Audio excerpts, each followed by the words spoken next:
The waitress handed her final bill to a crying boy abandoned at the bus stop, not knowing the vampire king stood 3 feet behind her, hidden in shadow. What she didn't know, vampire law considered unsolicited charity a blood debt. His voice cut through the rain, soft, amused, and absolute. You just bought something you can't afford. And now's the time to stop and subscribe to our channel. Every subscriber brings us closer to 1,000, which helps us keep these stories alive and coming your way. If you enjoyed this video, don't forget to like it and drop a comment telling us where you're watching from. It's always amazing to see how far these tales travel across the world. Now let's continue. The dawn broke gray and cold over streets that still held the night's rain in slick black pools, and Maya Reyes stood at the corner of Fifth and Brennan with her apron still tied around her waist, and the smell of burnt coffee and fryer grease soaked so deep into the fabric it had become a second skin. Her shift had ended 20 minutes ago, but the bus she needed wouldn't come for another 15, and her feet ached in the kind of way that made every step feel like a negotiation between bone and pavement. She was thinking about her bed, about the 3 deadbolts on her apartment door, about the stack of bills rubber-banded together on her kitchen counter when she saw the boy.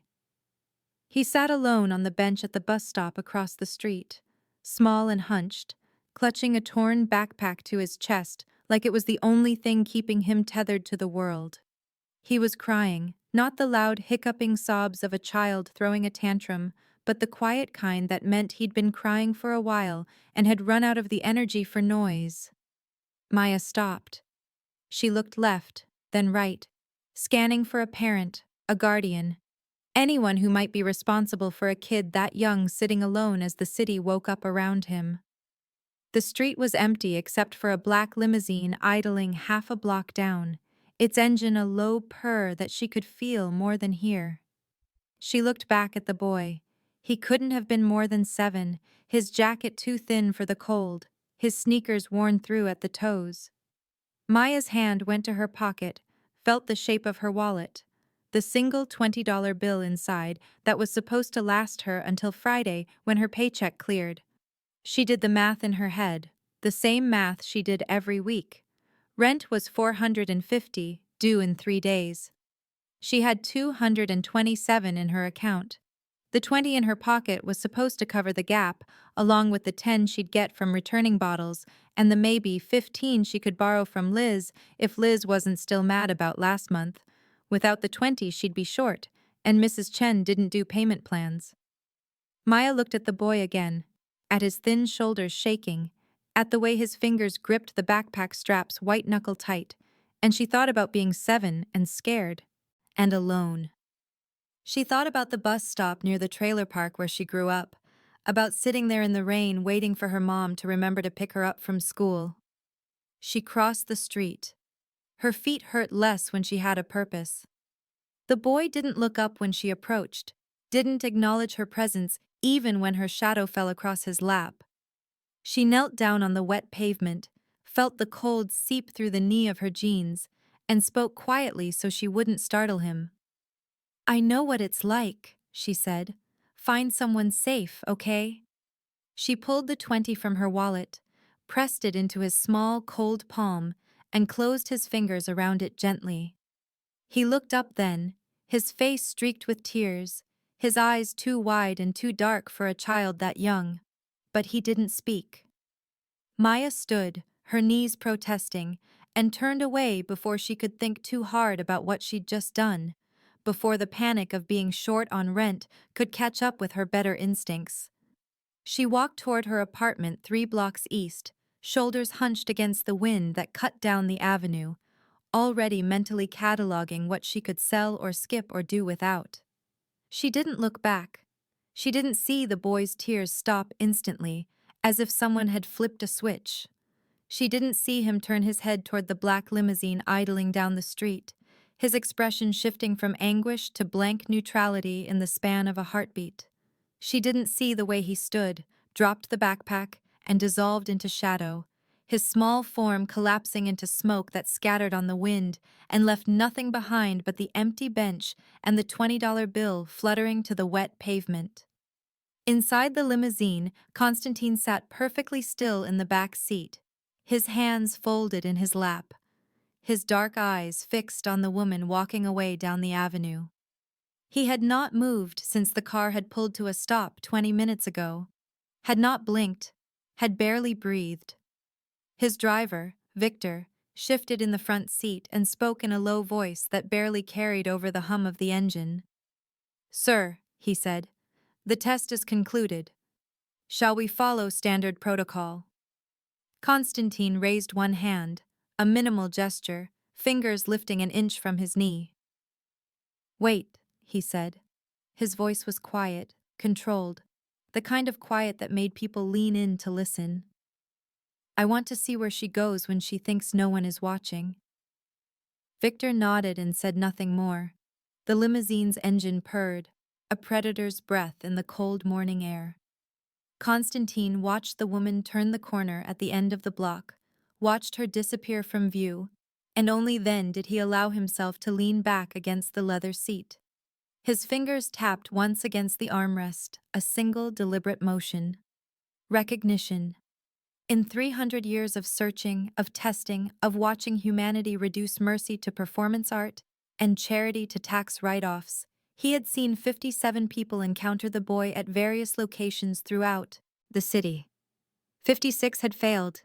They had ignored him, photographed him for social media, called the authorities to have him removed from sight, or offered help only when others were watching. This woman, this waitress, with grease-stained clothes and exhaustion written in every line of her body, had given her last $20 to a stranger with no audience, no witnesses, no expectation of recognition or reward. She had knelt on wet pavement and spoken to the boy like he mattered. She had walked away before he could even thank her. Constantine's expression remained unreadable, but something shifted in his eyes, a flicker of something that might have been hope, or might have been hunger, or might have been both. The sun crept higher, turning the gray sky to pale yellow. A distant siren wailed and faded.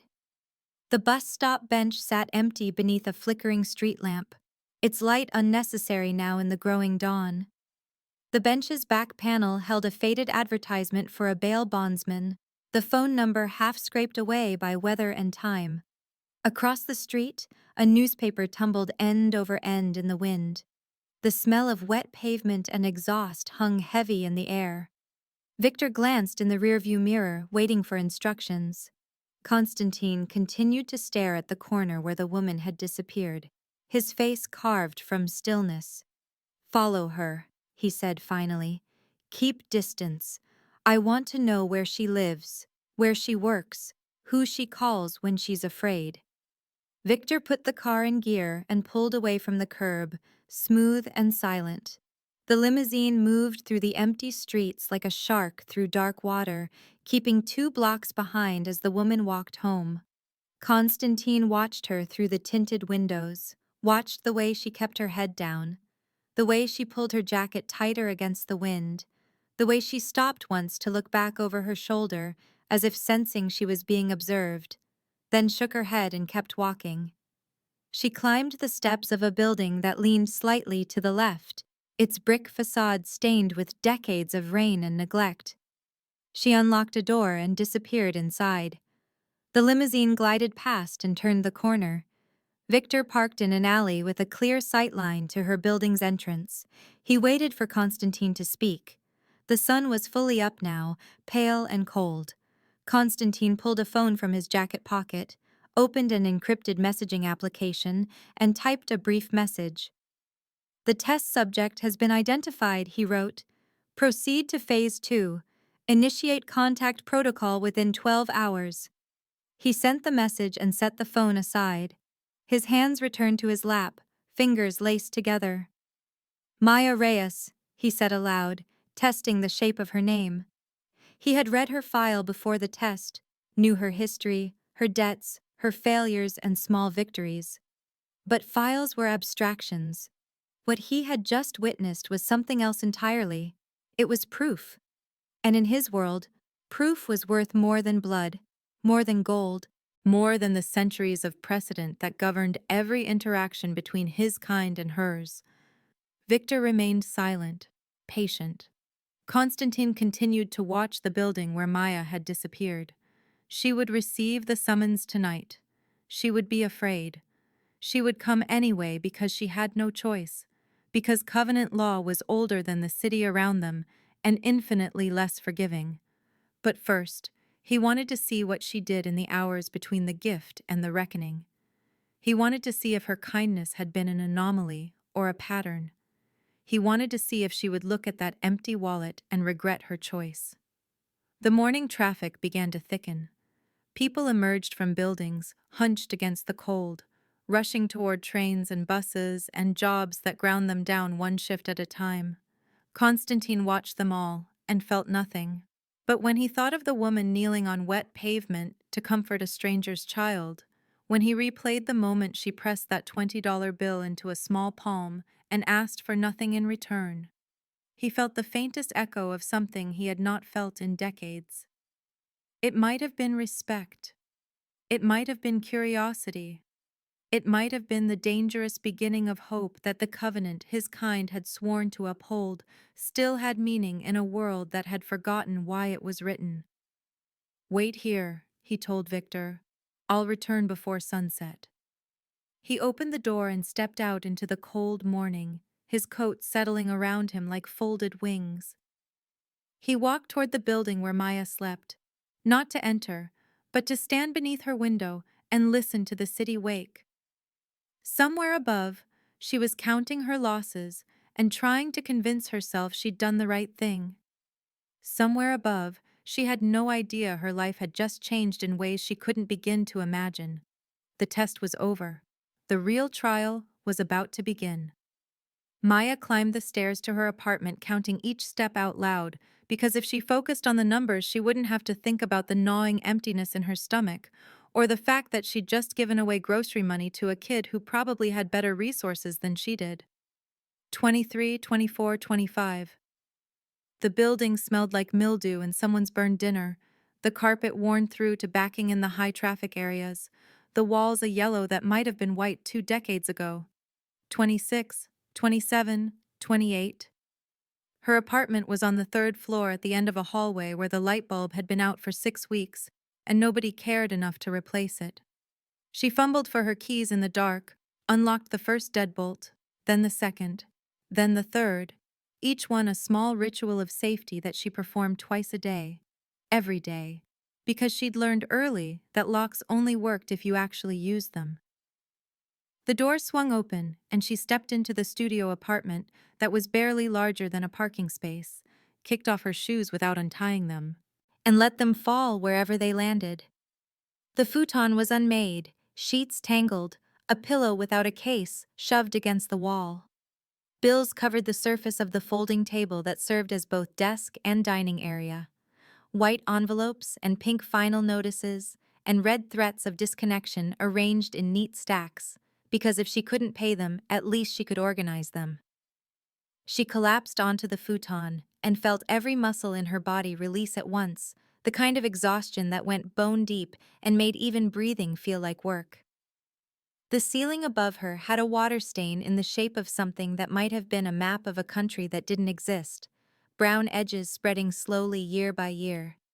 The single window faced a brick wall 3 feet away, close enough that she could reach out and touch it if she opened the glass, which she never did because the window didn't lock properly, and this was not a neighborhood where you left vulnerabilities unguarded. The refrigerator hummed its dying mechanical song in the corner, a sound she'd stopped hearing months ago except in moments like this, when everything else went quiet. She pulled out her phone and opened her banking app, watched the numbers load with the sick dread of someone checking test results they knew would be bad. $227 in checking. Rent was $450, due in 3 days. She opened her calculator and started the math she'd already done a dozen times. $227 plus the 10 from bottle returns if she spent tomorrow morning digging through recycling bins, plus maybe 15 from Liz if Liz had forgiven her for borrowing money last month and forgetting to pay it back. That put her at $252. She needed $450. She was $198 short.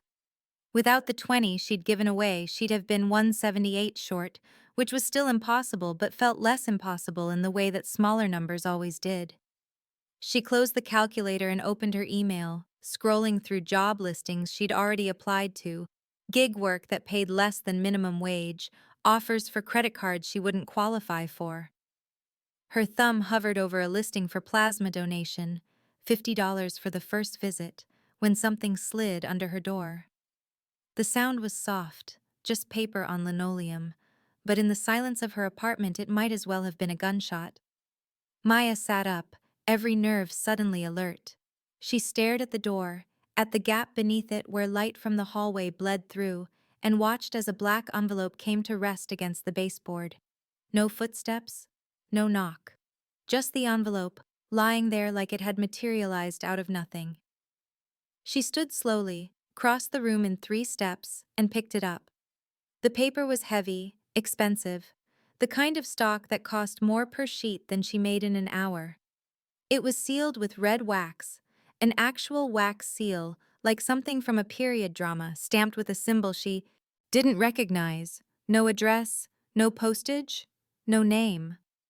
She turned it over in her hands, feeling the weight of it, the way it seemed to pull at her fingers.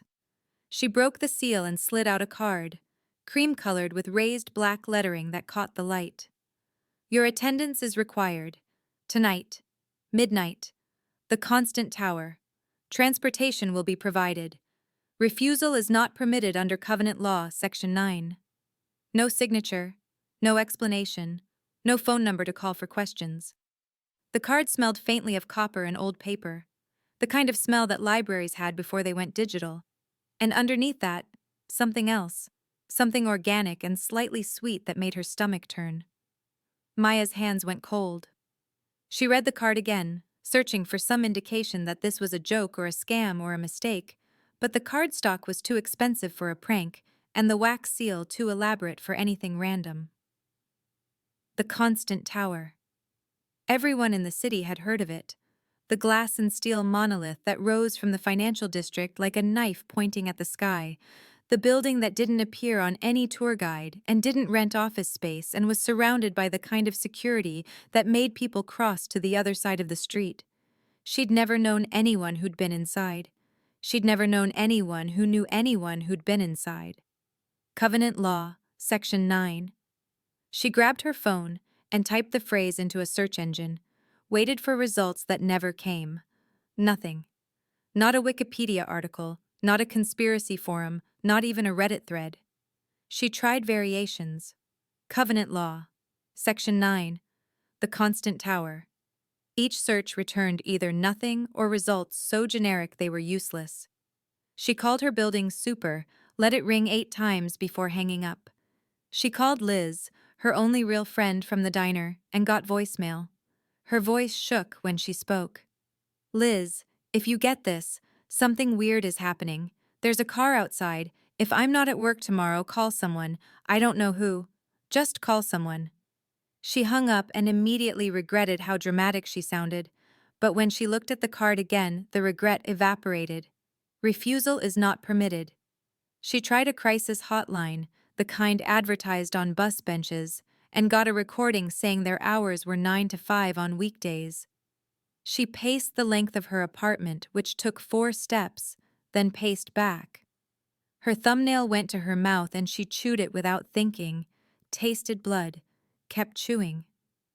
She changed her shirt, then changed it again, trying to figure out what you wore to a midnight summons from people who used wax seals and referenced laws that didn't exist online. She settled on jeans and a black sweater, the nicest thing she owned that didn't smell like fryer grease. The clock on her phone read 11:34. She had 13 minutes. She could run. The thought arrived fully formed, seductive in its simplicity. Pack a bag, climb out the window, disappear into the city. But she had $27 and no car and nowhere to go that couldn't be found by someone who knew her name and address. She could ignore it. Stay in her apartment with the deadbolts locked and wait for morning. But the card had said refusal was not permitted, and something about the phrasing made her believe that the people who wrote it were not accustomed to being disobeyed. She stuffed pepper spray in her jacket pocket, the little canister Liz had given her last Christmas, and pulled out a notepad. She wrote quickly, her handwriting barely legible.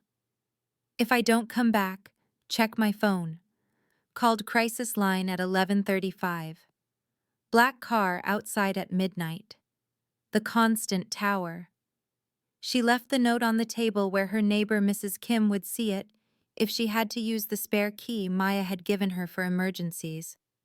She put her phone in her other pocket, made sure it was charged, turned on location tracking, even though she had no idea if it would work where she was going.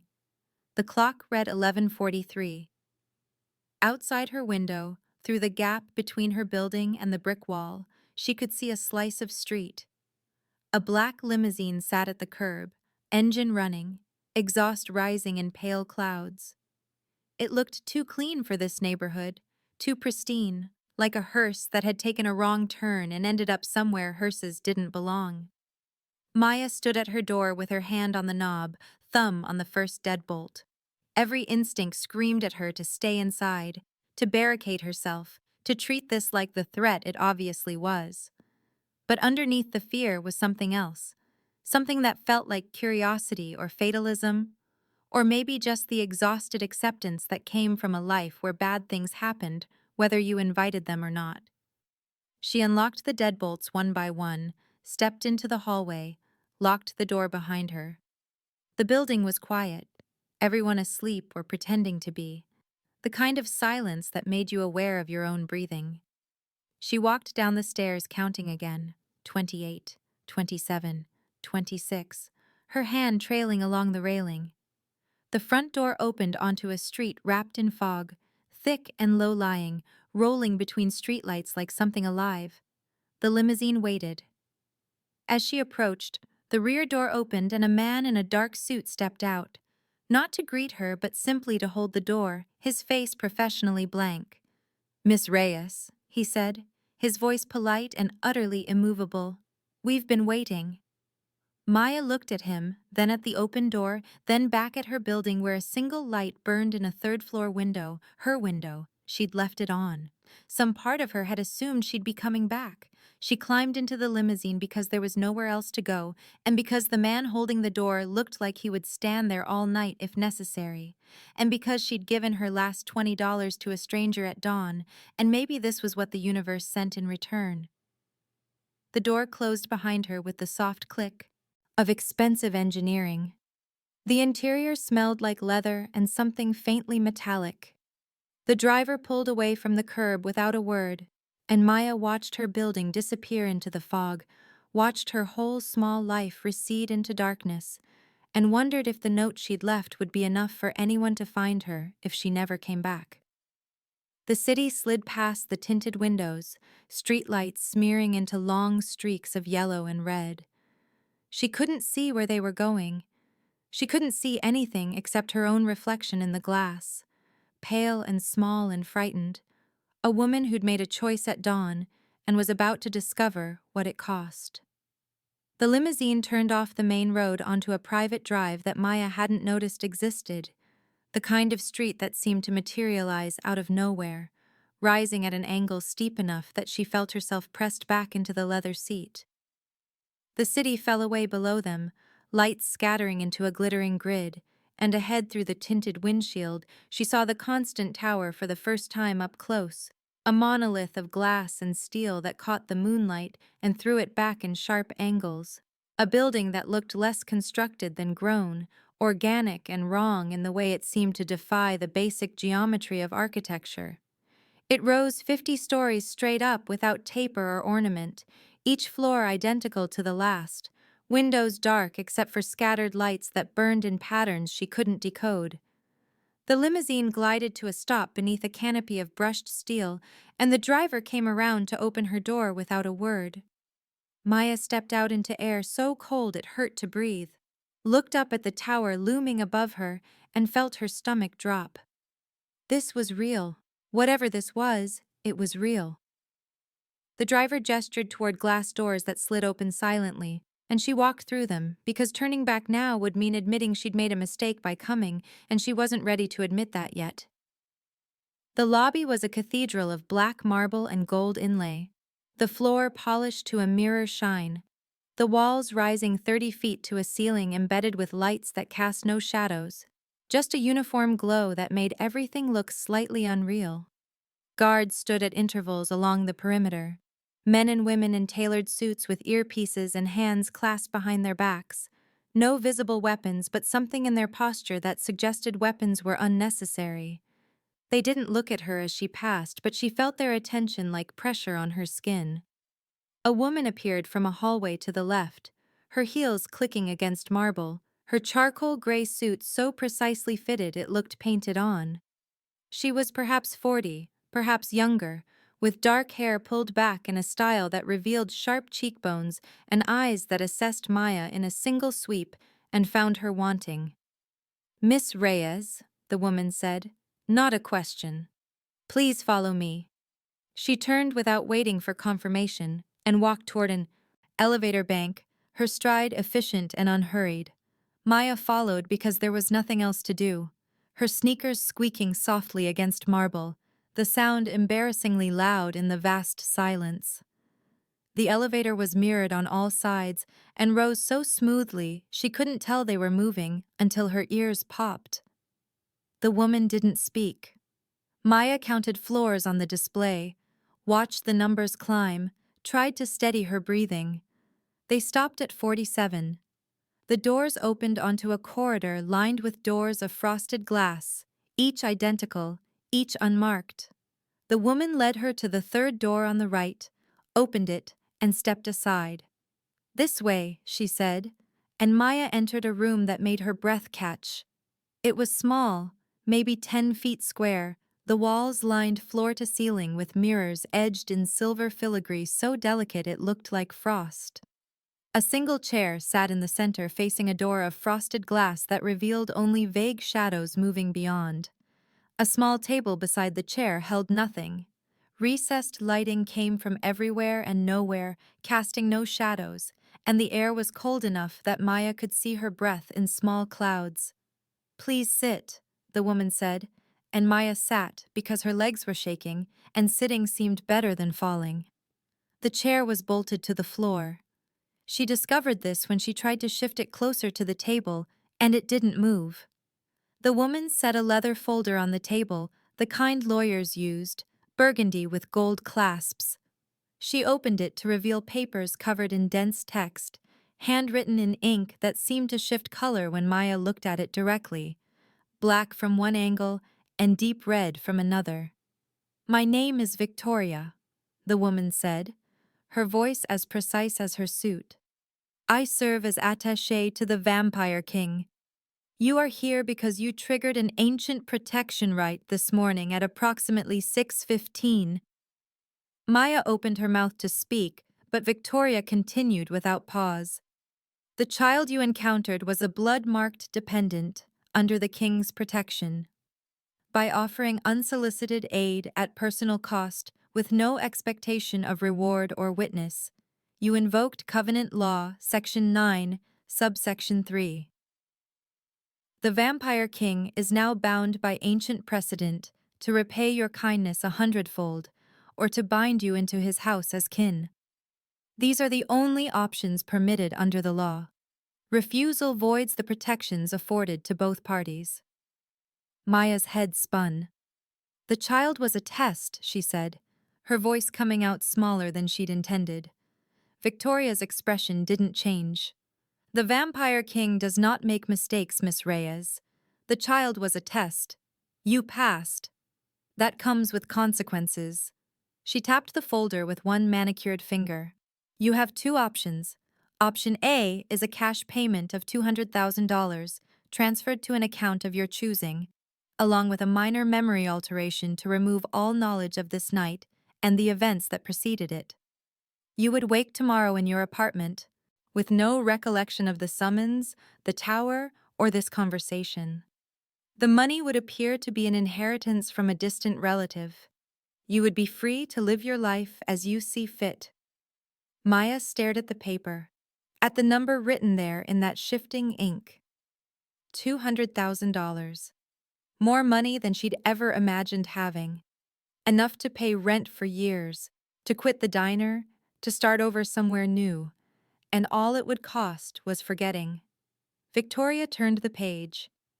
Option B is refusal of payment and acceptance of a year-long binding as a protected dependent of the king's house. You would reside here in the constant tower under his protection. You would be provided shelter, sustenance, and safety from all threats, mundane and otherwise. In exchange, you would serve a role within the household, the specifics of which would be determined by the king himself. At the end of 1 year, the binding dissolves and you are free to leave with no memory alteration and no further obligation. She paused, her eyes meeting Maya's for the first time. The cost of option B is a debt. You would owe the king a favor to be named and called at his discretion, either during the year of binding or after. The nature of this debt is unspecified. Refusal to honor it would result in immediate termination of all protections and consequences I am not authorized to detail.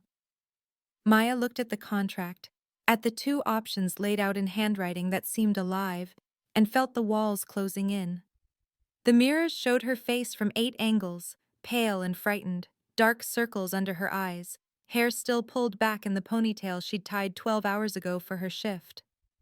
"What if I don't sign either?" she said. Victoria closed the folder with a soft sound like a door shutting. "Then you leave this building in violation of covenant reciprocity. We cannot protect you from what that attracts." The words hung in the cold air. Maya's mind raced through possibilities, through escape routes and legal defenses and rational explanations for what was happening, and came up empty every time. Vampires. The woman had said vampire king without irony or hesitation, had said it the way someone might say mayor or governor, a simple statement of fact. Maya had grown up on stories, on movies and books and late-night cable, but those were fiction, and this was a woman in a tailored suit offering her a contract in a room lined with mirrors 47 floors above a city that suddenly felt very far away. "What attracts?" Maya said. Victoria was already moving toward the door. "Things that hunt," she said. "Things that would see your unmarked presence in the king's territory as an invitation. Things I am not authorized to describe in detail, but which you would not survive encountering unprepared." She paused with her hand on the door. "You have 5 minutes to decide. There is a pen in the folder. Mark your choice on the signature line, and leave the folder on the table. Someone will come for you." The door opened and closed, and Maya was alone. The silence was so complete she could hear her pulse in her ears, could hear the faint hum of the ventilation system, could hear her own breathing loud and ragged. She looked at the mirrors, at her reflection multiplied and inescapable, and thought about the boy at the bus stop. His tears had been real. She was sure of that. The cold of his hand when she'd pressed the money into his palm had been real. But Victoria had called him blood-marked, had called him a test. And Maya didn't know what that meant except that her kindness had been observed and measured and found sufficient to trigger laws she didn't understand. $200,000. She could take it.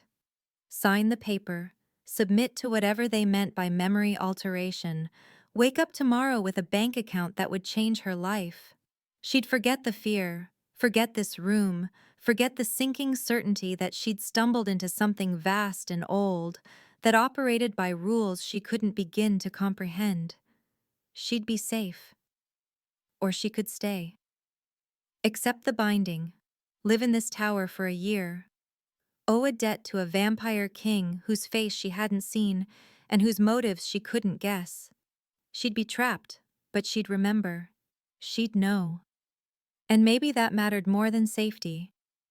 Maya opened the folder and found the pen, heavy and cold, made of something that looked like silver.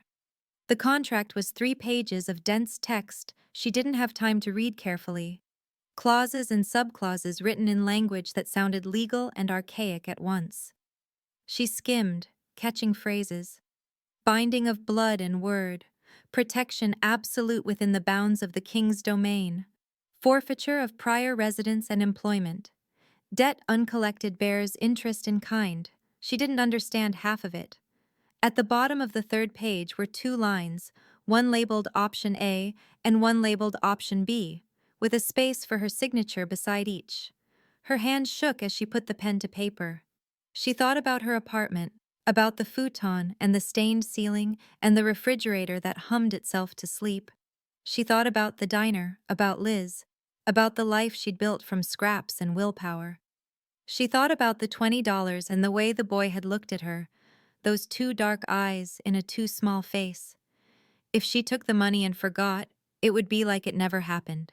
The kindness would evaporate, unmemoried, and she'd go back to being someone who counted pennies and made hard choices, and sometimes, on good days, broke even. But if she stayed, if she signed Option B, she'd be choosing to remember, choosing to step into whatever this was with her eyes open, choosing to matter in a way that terrified her. She wrote Option B on the signature line, her handwriting barely legible, and sat back. Her hands were shaking so hard the pen fell from her fingers and clattered on the table. The mirrors showed her 8 versions of the same moment, 8 Mayas who'd just signed away, a year of their lives to people who used words like blood-marked and covenant law, and spoke about vampires the way normal people spoke about the weather. The frosted glass door showed movement beyond, shadows shifting, waiting. Maya folded her hands in her lap to stop the shaking and stared at the contract. "What kind of debt?" she'd asked Victoria. "The kind you'll understand when it's called," Victoria had said, already at the door, already gone. The room was so cold Maya's teeth chattered. The silence pressed against her eardrums. She counted her heartbeats, trying to slow them, trying to convince herself she'd made the right choice. At 60 seconds the door opened and Victoria returned, picked up the folder without looking at Maya's choice, and nodded once. "Follow me," she said, and Maya stood on legs that barely held her weight, and followed her out of the antechamber, away from the 8 reflected versions of herself, toward whatever waited beyond the frosted glass. The corridor seemed longer on the way back, the elevator slower, the lobby impossibly vast. Victoria led her to a different wing, through doors that required handprints and retinal scans, down hallways where the marble gave way to dark wood paneling, and the lighting shifted from clinical to warm. They stopped at a door of heavy oak, unmarked, and Victoria knocked twice. A voice from within said enter, and Victoria opened the door and stepped aside. "The Vampire King will see you now," she said, and Maya walked through into a room that smelled of old books and something faintly copper, into the presence of something ancient and patient that had been waiting for her since dawn. 3 nights in the Constant Tower had taught Maya that vampires operated on a different sense of time, that what felt like waiting to her was merely breathing to them, and that when Victoria appeared at her door with a garment bag and instructions to be ready in 1 hour, there was no negotiating the timeline or the terms. The gown was deep green silk that felt like water against her skin, cut lower in the front than anything she'd ever worn, the back open to her shoulder blades, sleeves long and fitted to her wrists. It was too elegant, too expensive, too exposing, and when she looked at herself in the mirror, she saw someone playing dress-up in a life that didn't belong to her.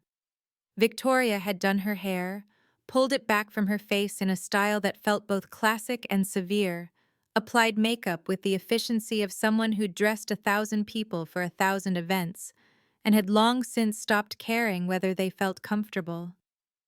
"You will stand when introduced," Victoria said, checking her tablet without looking up. "You will not speak unless directly addressed. You will remain at the king's side unless he indicates otherwise. Do you understand?" Maya understood that she was a prop, a symbol, a thing to be displayed, and the understanding sat in her stomach like lead. The grand hall was on the 40th floor, accessible by a private elevator that opened directly into an antechamber where Constantine waited. He wore black, a suit so perfectly tailored, it looked like it had been grown rather than sewn. his dark hair combed back, his expression unreadable. He looked her over once, his gaze clinical, then nodded. "You look appropriate," he said, which was possibly the least romantic compliment she'd ever received, and somehow exactly what she needed to hear. She wasn't here to be beautiful. She was here to be proof. The doors to the grand hall opened and sound rushed out, the low murmur of 200 conversations happening simultaneously, the clink of crystal, the rustle of expensive fabric moving across marble. Maya stepped through behind Constantine, and the murmur died instantly, 200 vampires turning as one to look at the human who dared enter their space. The hall was baroque brutality, a room designed to intimidate through beauty, black marble floors polished to a mirror shine, walls rising 30 feet to a vaulted ceiling hung with chandeliers that refracted light through thousands of crystals, breaking it into rainbows that scattered across the crowd like broken ice. The vampires wore formal wear that ranged from modern suits to period pieces that looked lifted from museums, silks and velvets, and brocades in deep jewel tones, and every single one of them looked at Maya like she was either fascinating or offensive, or both. Constantine's hand settled at the small of her back, a touch so light she almost didn't feel it, but it guided her forward into the crowd that parted like water. They walked the length of the hall while Maya tried to keep her breathing steady, tried not to look at the faces turned toward her, the expressions ranging from curiosity to contempt to something that might have been hunger. The chandeliers hummed at a frequency just below hearing, a sound she felt in her teeth. Constantine stopped at the center of the room, his hand leaving her back, and turned to address the assembled court. His voice carried without him raising it, the kind of projection that came from centuries of commanding attention. "I present Maya Reyes," he said, "protected dependent under covenant reciprocity, bound to this house for 1 year by ancient law and mutual agreement. She is under my direct protection. Any action against her is an action against me and will be treated as such." The murmurs started immediately, a rustle of sound that moved through the crowd like wind through trees. Maya caught phrases, heard protected dependent repeated with varying degrees of disbelief, heard covenant reciprocity said like a curse. She kept her chin up, kept her hands still at her sides, even though every instinct screamed at her to wrap her arms around herself, to make herself smaller, to hide. An elder vampire stepped forward from the crowd, tall and silver-haired, wearing a suit that looked Edwardian, his face lined in a way that suggested he'd been turned, old, or had simply lived so long the age had seeped back in. His eyes were pale blue, cold as winter sky, and when he smiled, it didn't reach past his mouth. "Lord Cassius," Constantine said, his voice carrying a warning. "How kind of you to attend." Cassius inclined his head, a gesture that managed to be both polite and mocking. "I would not miss such a historic occasion," he said, his accent British and old, the kind that spoke of landed estates and inherited titles. "A human in the constant tower, claimed under covenant law no less. It has been, 70 years since the last such binding." His gaze shifted to Maya, assessed her the way someone might assess livestock. "If she is truly bound, the old laws will recognize her," he said. "If not, well, we shall see what the wine reveals." He produced from somewhere in his jacket a crystal glass filled with dark red liquid, held it up so the light caught it, made it glow like a ruby. "This is not blood," he assured the room, though his smile suggested he wished it were. "It is wine, aged and rare, laced with trace amounts of venom from the constant bloodline, harmless to those truly protected under covenant law, fatal to pretenders." He extended the glass toward Maya. "A simple test," he said, "to prove the binding is genuine, to satisfy the court's entirely reasonable concerns." Maya felt Constantine go still beside her, felt the temperature in the room drop by degrees. She knew without looking that his jaw had tightened, that he was calculating responses, that refusing would imply doubt in his own claim, but accepting would put her at risk in ways she didn't fully understand. The crowd watched, predatory and precise, a single organism waiting to see blood. Maya stepped forward before Constantine could speak, before she could think through all the ways this could go wrong, and took the glass from Cassius's hand. His fingers were cold where they brushed hers, his expression shifting from theatrical concern to genuine interest. She met his pale eyes and lifted the glass in a mock toast.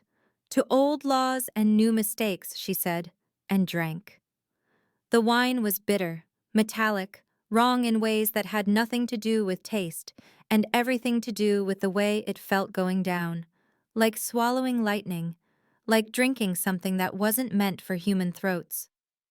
Maya's vision blurred at the edges, her heart stuttered, and for a moment she was certain she'd made a catastrophic error. That the binding wasn't real or wasn't strong enough, or that Cassius had lied, and this was actual poison designed to kill her in front of 200 witnesses. The room went silent. 10 seconds passed. 20. Maya stayed on her feet. Her vision cleared. Her heart settled back into rhythm. The burning in her throat faded to a dull warmth. She handed the empty glass back to Cassius and watched his expression curdle. Watched the theatrical concern evaporate into something harder and colder. Satisfied, she said, her voice steady even though her legs wanted to buckle. Cassius took the glass without a word, his smile gone, his pale eyes narrowed. Constantine's hand settled on her shoulder, brief and subtle, barely a touch, but the room saw it. The crowd saw everything. The murmur that rose was different now, speculative instead of dismissive, and Maya felt the shift like a change in air pressure. Cassius inclined his head, a gesture that held no mockery this time, only acknowledgement of a point conceded. "Welcome to the Constant Tower, Miss Reyes," he said, and melted back into the crowd. Constantine's hand left her shoulder, and he guided her through the parting crowd toward a door at the far end of the hall, his pace controlled but purposeful, and Maya followed because her legs were shaking too hard to do anything else. They stepped through the door onto a glass balcony that cantilevered out from the building, suspended 50 stories above the city with no visible supports, just a platform of reinforced glass and a railing of brushed steel. The wind hit her immediately, cold and sharp, cutting through the thin silk of her gown. Below, the city sprawled like dying embers, streetlights and building lights reduced to pinpricks, the whole vast sprawl of humanity compressed into a glittering grid. Constantine closed the door behind them, and the sound from the hall cut off completely, leaving only wind and the distant sound of traffic far below. "That was reckless," he said, his voice low and tight in a way she hadn't heard before. Maya leaned against the railing because standing without support felt impossible, her hands gripping the cold steel to stop the shaking. "I know," she said, "but if I let you fight all my battles, I'm just a prop." He moved to stand beside her, hands gripping the railing, knuckles white with tension. "You could have died," he said. That wine, if the binding hadn't taken, if the venom concentration was higher than he claimed, if any of a dozen variables had shifted. Maya laughed, a short, bitter sound. "But it did," she said. "So either your magic works, or I'm lucky. Either way, I'm still here." Constantine turned to look at her, and something in his expression had shifted. The careful control cracked enough that she could see frustration, and something that might have been fear. "Luck runs out, Miss Reyes," he said. Maya met his gaze. "So does patience," she said. "How long do I have?" He looked back out at the city, his profile sharp against the lights below. 2 weeks, he said. Maybe less. The purists are already mobilizing, calling emergency councils, arguing that your presence here proves I've grown weak and sentimental.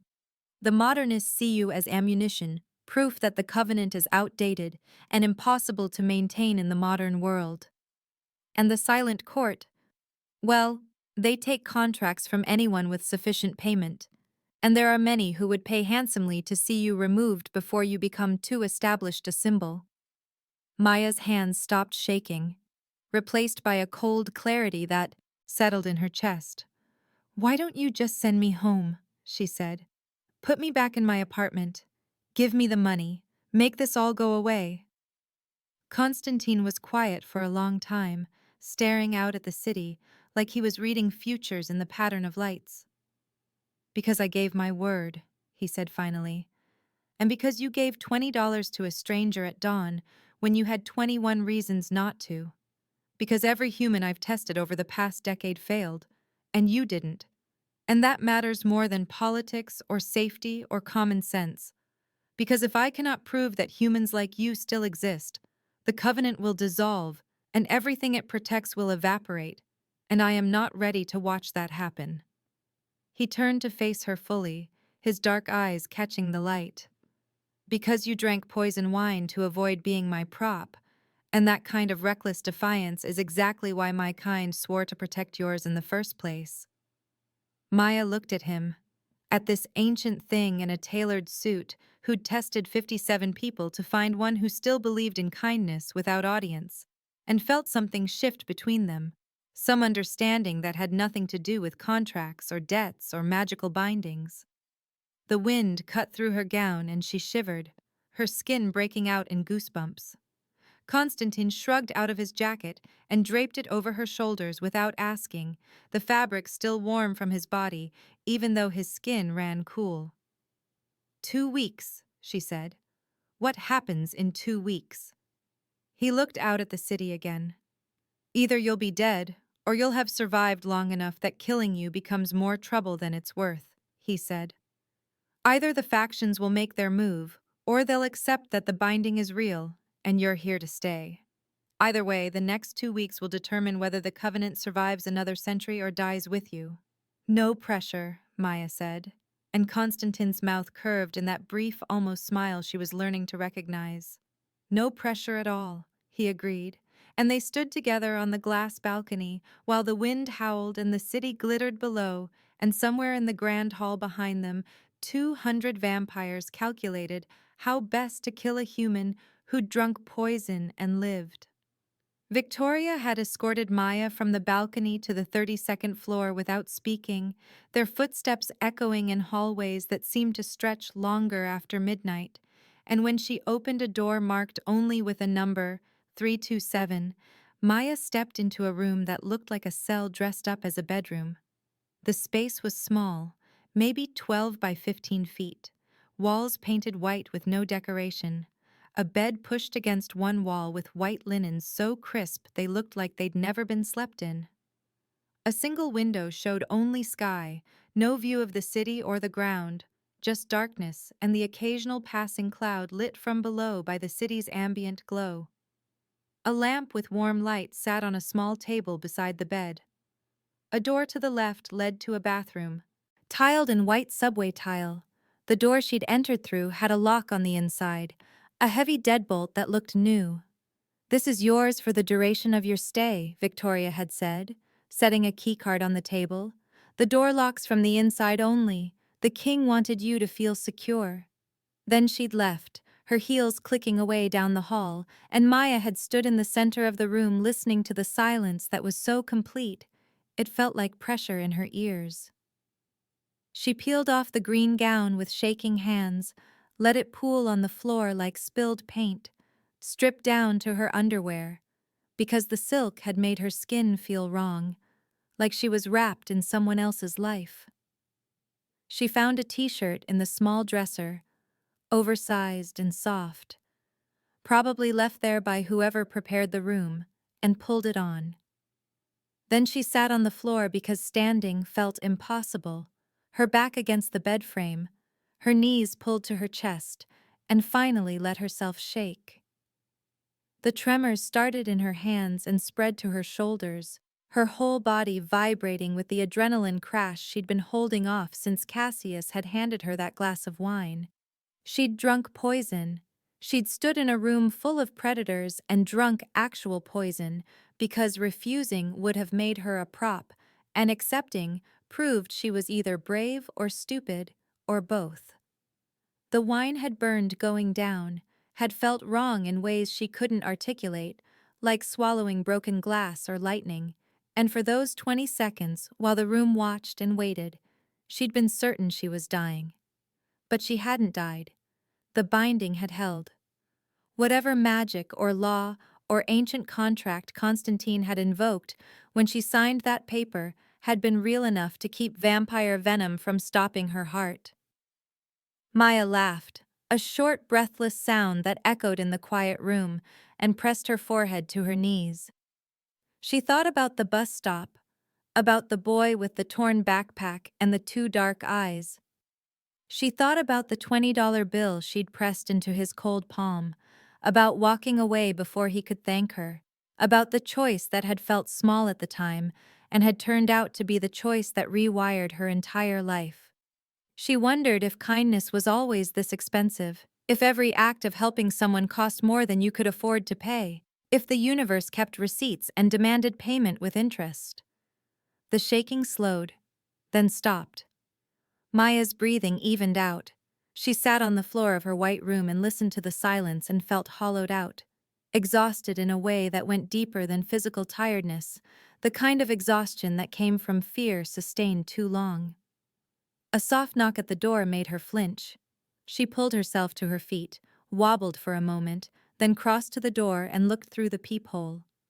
Constantine stood in the hallway, still in his black suit, but with the tie loosened, the top button of his shirt undone, looking somehow less formal and more human than he had in the grand hall. His hands held a tray. Maya unlocked the deadbolt and opened the door. "May I?" he said, his voice quiet. She stepped aside and he entered, set the tray on the small table beside the lamp. Steam rose from a ceramic teapot, chipped at the spout but clean. A plate held sliced bread and a glass jar of honey, the kind with the comb still inside. 2 cups, both mismatched, both looking like they'd been used and loved and used again. He didn't sit, didn't make any move to stay, just set down the tray and stepped back.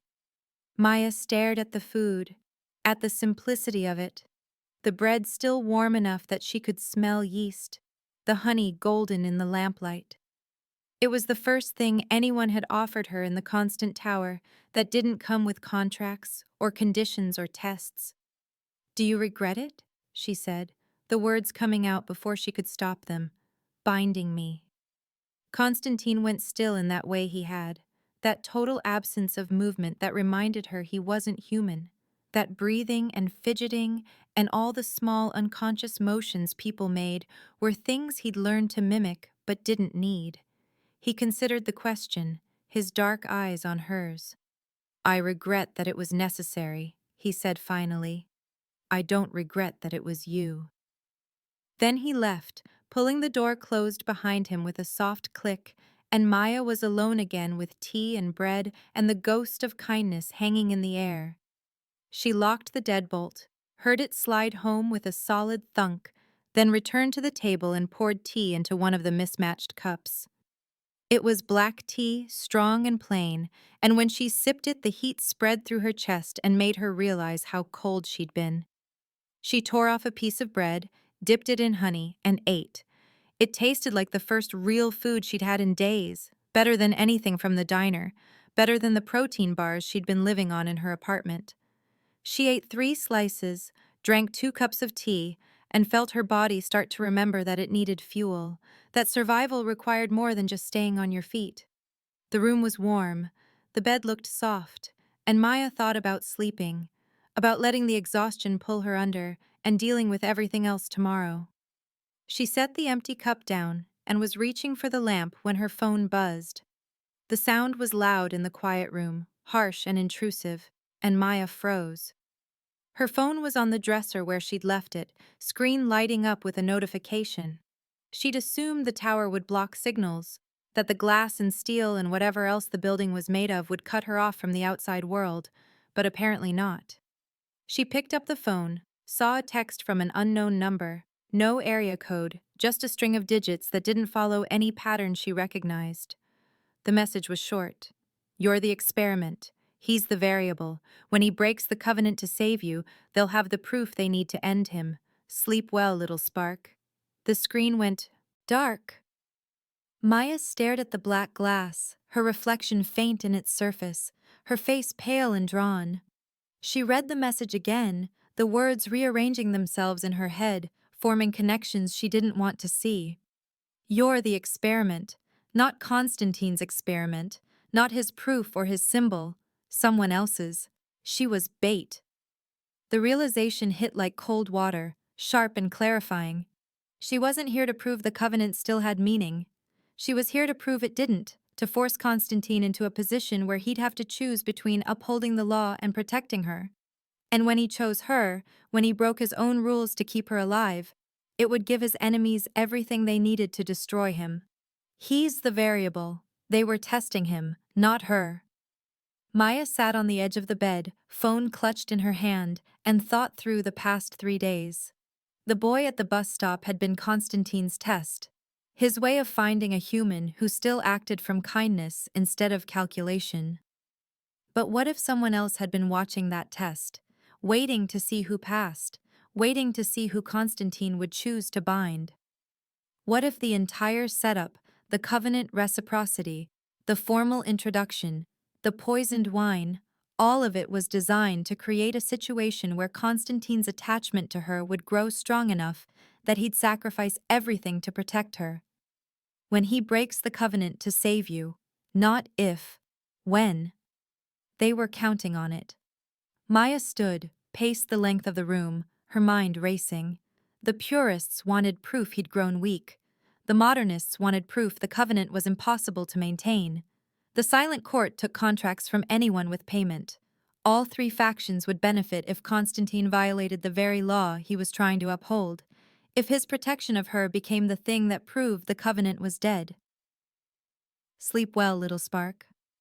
The phrase felt like mockery, like whoever sent the message knew exactly what they'd set in motion and found it amusing. Maya looked at the door Constantine had just exited, thought about him bringing her tea and bread with no ceremony or expectation, thought about the way he'd said, "I don't regret that it was you." He didn't know. Or if he knew there was a larger game being played, he didn't know she was the centerpiece, the loaded gun being aimed at his head. She should tell him, warn him that protecting her was exactly what his enemies wanted, that every time he stepped between her and danger he was giving them ammunition. But if she told him, what would he do? Send her away, break the binding, prove that he valued survival over principle? That would also destroy the covenant, would prove it was just words on old paper with no real power. She was trapped. They were both trapped.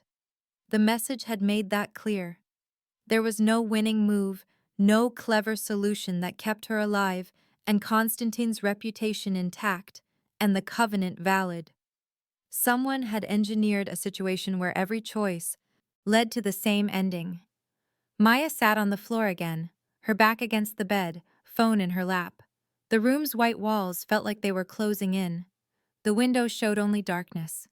The silence after Constantine's departure had been total, peaceful, but the text's arrival had broken it like glass, shattered the brief moment of safety into sharp pieces. Outside, the city glittered. Somewhere in it, people were sleeping in their beds, worrying about rent and relationships and work, normal human problems that didn't involve ancient laws and vampire politics and being used as bait in a trap you couldn't escape. Maya envied them with an intensity that made her chest ache. She looked at the tea tray, at the chipped teapot and the honey jar, and the evidence of Constantine's small kindness. She thought about the $20, about giving it away because it was the right thing to do, even when she couldn't afford it. She thought about drinking the poisoned wine because being a prop was worse than being dead. She thought about the pattern of her choices, the way she kept choosing principle over survival, and wondered if that was exactly what whoever sent the message was counting on. Little Spark. The nickname felt deliberate, designed to make her feel small and powerless, a tiny flame that would ignite something much larger and burn itself out in the process. Maya set her phone on the table, face down so she wouldn't have to see the screen. She pulled a blanket from the bed and wrapped it around her shoulders. She didn't turn off the lamp. She sat on the floor of her white room in the Constant Tower and watched the door and waited for dawn that wouldn't come for hours, her mind turning over questions that had no good answers. Who sent the message? How did they get her number? How long had they been planning this? And the biggest question, the one that made her stomach turn. How did she warn Constantine that saving her would destroy him without proving to everyone watching that she was exactly the weakness they believed her to be? The clock in her phone ticked over to 2 in the morning. Maya didn't sleep. She sat and thought and planned and tried to find the angle, the way out, the move that broke the trap instead of springing it. Outside, the city glittered like a circuit board, lights and lives and possibilities. Inside the tower, Maya felt the walls close in and understood with cold clarity that she'd walked into a war that had been waiting for someone exactly like her, someone who'd give $20 to a stranger and drink poison to prove a point, someone reckless enough and principled enough to be the spark that burned down everything Constantine had spent 300 years building. The phone stayed dark on the table. The message stayed undeleted in her inbox. And somewhere in the tower or the city beyond, someone was waiting to see what she'd do next, waiting to see if the experiment would yield the results they needed, waiting for the variable to break and the proof to emerge and the covenant to fall. Maya pulled the blanket tighter and watched the door and didn't sleep, because sleeping meant dreaming, and dreaming meant processing, and processing meant accepting that she'd become a weapon being aimed at the one person who'd tried to protect her. And she wasn't ready to accept that yet. Not yet. Not while there was still time to find another way. The lamp burned. The city glittered. The clock ticked toward dawn.